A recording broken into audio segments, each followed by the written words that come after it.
Long, long ago, in a peaceful village surrounded by rolling hills and quiet forests, there lived a kind old man. He was poor and owned very little, but he never complained. Instead, he greeted each day with gratitude and a warm smile. Every morning, he rose with the sun and walked into the forest to gather firewood. The villagers respected him for his gentle heart, for he was always willing to help anyone in need. Although he worked hard, life was not easy. Some evenings he had only a small bowl of rice for supper.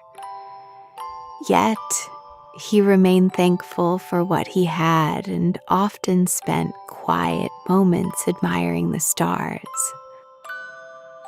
One cool autumn morning, while walking along a narrow forest path, the old man heard a frightened cry for help echoing through the trees. Following the sound, he discovered a small tanuki trapped in a hunter's snare. The poor creature struggled desperately, its eyes filled with fear. The old man carefully loosened the rope and set the tanuki free. "You are safe now," he said gently. "Please be careful and stay away from traps." The tanuki looked up at him in surprise. Not everyone would have shown such kindness. After bowing deeply, it disappeared into the forest. That evening, while the old man sat beside a small fire eating his simple supper, he heard a knock at the door. To his amazement, the tanuki stood outside. But this was no ordinary tanuki. The creature could speak. "Kind sir," said the tanuki, "you saved my life today. I have come to thank you." The old man welcomed the tanuki inside and shared his meal. As they sat beside the warm fire, they spoke for many hours. The tanuki learned about the old man's difficult life, while the old man listened to stories about the magical creatures of the forest. At last, the tanuki said, "I wish to repay your kindness. Please allow me to help you." Suddenly, a cloud of sparkling smoke filled the room. When it cleared, the tanuki had vanished. The tanuki transformed into the tea kettle right before his eyes.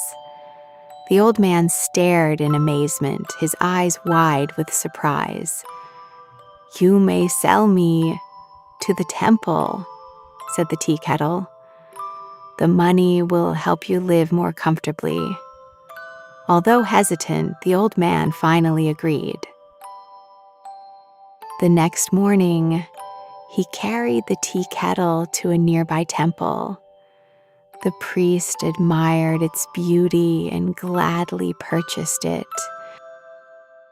For a while, everything seemed perfectly normal. The kettle sat quietly beside the temple hearth while the monks prepared tea. But one afternoon, the fire beneath the kettle became much too hot. Suddenly, two furry ears popped out from its sides. Moments later, a fluffy tail appeared.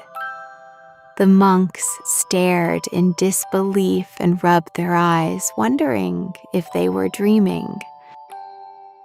Then the kettle sprang to life, grew little tanuki legs, and hurried out of the temple as fast as it could. Across fields and winding paths, the magical kettle raced back to the old man's cottage. The old man burst into laughter when he saw his friend again. "I suppose I am not very good at pretending to be a kettle," the tanuki admitted. The two friends laughed together. As they wondered what to do next, the tanuki suddenly had an idea. "Why don't we travel and perform shows?" it suggested. The old man agreed, and soon they began visiting villages throughout the countryside. Curious crowds gathered wherever they went. The magical tea kettle balanced on ropes, danced to the beat of drums, and performed amazing tricks that delighted children and adults alike. People came from neighboring towns to watch the performances. Before long, the old man earned enough money to repair his cottage and live comfortably. Yet he remained humble and kind. Whenever he met someone in need, he gladly shared his good fortune. The tanuki was proud of its friend. Together they enjoyed many happy adventures as the seasons changed around them. In spring, they admired cherry blossoms. In summer, they listened to cicadas. In autumn, they watched golden leaves drift through the air, and in winter, they shared warm tea beside the fire. Many years later, villagers still spoke of the magical tea kettle and the kind old man. But their greatest treasure was not wealth. It was the friendship they shared, and so they lived happily together for many years to come. The end.